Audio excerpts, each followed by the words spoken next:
Welcome back everyone. Welcome to soul service study practice set number 221 पर आ जाइए। UP PCS के लिए focus करेंगे करंट अफेयर्स के प्रश्नों पर।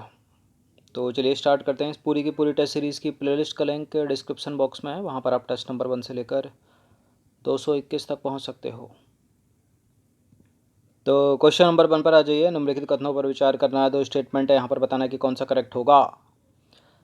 दिसंबर 2020 में चीन और नेपाल द्वारा की गई संयुक्त घोषणा के अनुसार माउंट एवरेस्ट की ऊंचाई में 86 सेंटीमीटर की वृद्धि हुई है। 86 सेंटीमीटर। माउंट एवरेस्ट की नई ऊंचाई है 8,848.86 मीटर। चीन और नेपाल है या भारत और नेपाल है? चीन और नेपाल, ये करेक्ट है पहला वाला स्टेटमेंट। 86 सेंटीमीटर की वृद्धि हुई है और वर्तमान ऊंचाई इन दोनों देशों के अनुसार एवरेस्ट की हो गई है 8,848.86 मीटर। दोनों के दोनों स्टेटमेंट करेक्ट हैं, सी है इसका आंसर। भारत के पहले जेंडर डाटा हब की स्थापना किस राज्य में की जाएगी?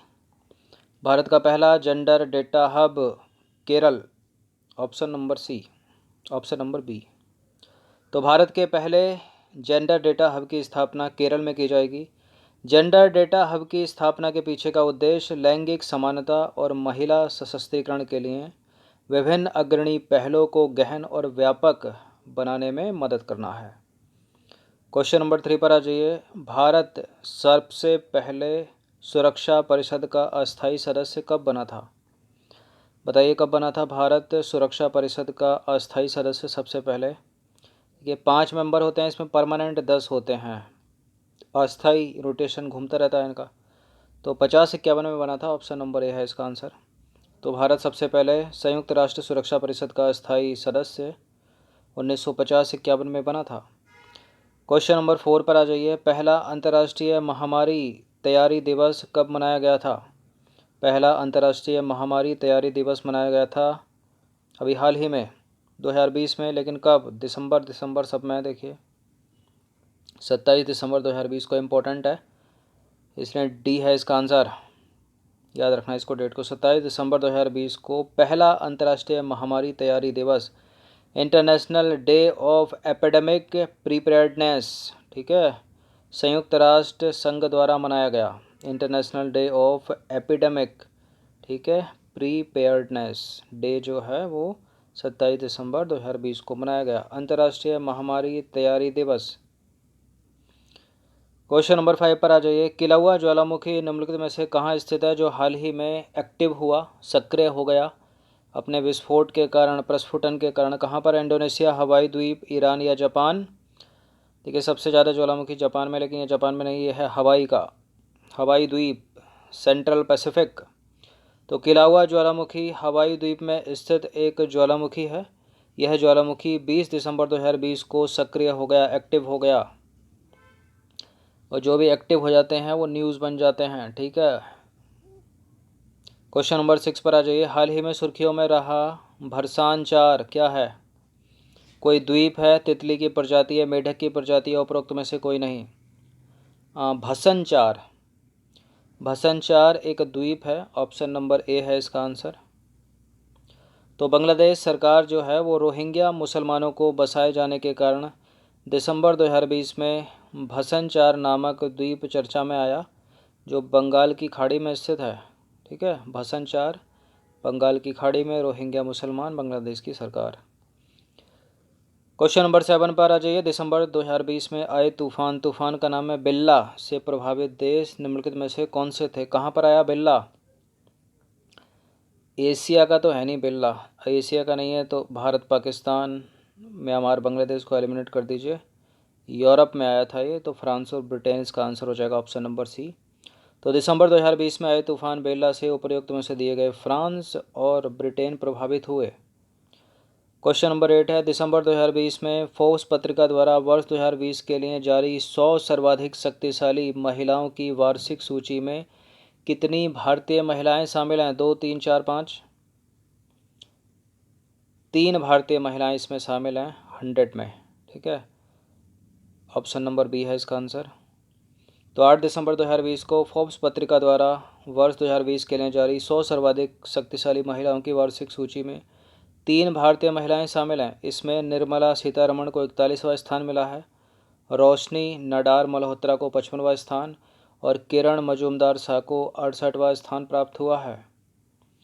क्वेश्चन नंबर 9 पर आ जाइए, इंपॉर्टेंट हो सकता है प्रश्न। 2020 में नाभिकीय हथियारों के निषेध पर संधि का अनुसमर्थन करने वाला निम्नलिखित में से कौन सा 50वां राष्ट्र बन गया है, बताइए। संयुक्त अरब अमीरात, बहरीन, होंडुरास या इनमें से कोई नहीं। 2020 में नाभिकीय हथियारों के निषेध के संबंध में जो संधि है उस पर हस्ताक्षर करने वाला 50वां राष्ट्र बना है Honduras, option number A.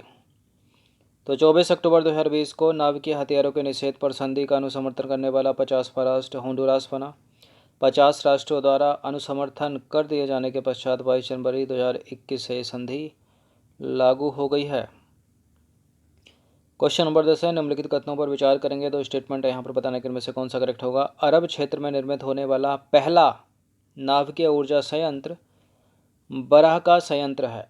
Important है क्योंकि पहला है अरब क्षेत्र का बराकाह संयंत्र। बराकाह ऊर्जा संयंत्र अबू धाबी, संयुक्त अरब अमीरात में स्थापित है। ये दोनों के दोनों स्टेटमेंट करेक्ट हो जाते हैं और सी है इसका आंसर। संयुक्त अरब अमीरात के स्थान पर कोई भी अरब कंट्री रखी जा सकती है, जैसे कि जॉर्डन हो गई, यमन हो गई, इराक हो गई, ठीक है, लेकिन आप सऊदी अरेबिया हो गई, संयुक्त अरब अमीरात को याद रखिएगा। तो अरब जगत में निर्मित होने वाला पहला फर्स्ट नाभिकीय ऊर्जा संयंत्र बराका संयंत्र है। यह अबू धाबी में स्थापित है। बराका परमाणु ऊर्जा संयंत्र के अंतर्गत 4 परमाणु रिएक्टरों की स्थापना की गई है, जिनमें से प्रत्येक की जो क्षमता है वो 1400 मेगावाट है, ठीक है। क्वेश्चन नंबर 11 पर आ जाइए, निम्नलिखित में से कौन सा देश अंतर्राष्ट्रीय मुद्रा कोष का 190वां सदस्य बना है। इंटरनेशनल मॉनेटरी फंड का 190वां मेंबर बनने वाला कंट्री कौन है, बताइए। इंपॉर्टेंट हो सकता है प्रश्न। Andorra, Andorra, option number B. तो 16 अक्टूबर 2020 को एंडोरा अंतर्राष्ट्रीय मुद्रा कोष का 190वां सदस्य बना। क्वेश्चन नंबर 11 पर आ जाइए, निम्नलिखित कथनों पर विचार करेंगे। दो स्टेटमेंट है यहाँ पर, बताने के इनमें से कौन सा करेक्ट होगा। हर साल विश्व सुनामी जागरूकता दिवस 5 नवंबर को मनाया जाता है और संयुक्त राष्ट्र द्वारा वर्ष 2021 से 2030 को सतत विकास हेतु संयुक्त राष्ट्र महासागर विज्ञान दशक घोषित किया गया है। पिछले 10 वर्ष को संयुक्त राष्ट्र महासागर विज्ञान दशक किसने घोषित किया है? संयुक्त राष्ट्र ने, यूएन ने। 2021 से 2030 तक करेक्ट है दोनों के दोनों स्टेटमेंट। यहाँ पर सी है इसका आंसर। क्वेश्चन नंबर 13 पर आ जाइए, हिंद महासागर क्षेत्र में सुनामी रेडी कार्यक्रम को कार्यान्वित करने वाला विश्व का पहला देश कौन सा है? इंडियन ओशन में सुनामी रेडी कार्यक्रम को कार्यान्वित करने वाला दुनिया का पहला देश, बताइए कौन सा है? अपना प्यारा भारत। तो हिंद महासागर क्षेत्र में सुनामी रेडी कार्यक्रम को कार्यान्वित करने वाला विश्व का पहला देश है भारत, इंडिया। क्वेश्चन नंबर 14 पर आ जाइए, 47वां G7 शिखर सम्मेलन 2021 का आयोजन कहाँ होगा? कहाँ प्रस्तावित है? पुर्तगाल, रूस, ब्रिटेन या बेल्जियम में। 47वां G7 शिखर सम्मेलन 2021 ब्रिटेन में। तो 47वां G7 शिखर सम्मेलन 2021 ब्रिटेन में प्रस्तावित है, ठीक है। यूपीएससी तक में इस तरह के प्रश्न पूछे जाते हैं कि कौन किसका मेंबर, ठीक है, इनमें से कौन नहीं है। G7 तक के मेंबर पूछ लेती है वो, आपको पता होना चाहिए G7 में कौन मेंबर है, G20 में कौन मेंबर है, आसियान में कितने सदस्य देश हैं, सार्क में कितने हैं, ठीक है, ब्रिक्स में कितने हैं। क्वेश्चन नंबर 15 पर आ जाइए, अंतिम प्रश्न है ये। वह भारतीय अभिनेता एवं पर्यावरण कार्यकर्ता जिन्हें वर्ष 2023 तक यानी अगले 3 वर्षों तक जलीय प्रवासी प्रजातियों हेतु CMS दूत नामित किया गया है, कौन है? अगले 3 साल के लिए CMS दूत किसको नामित किया? आमिर खान, सलमान, सोनू सूद नहीं है, रणदीप हुड्डा इसका आंसर है।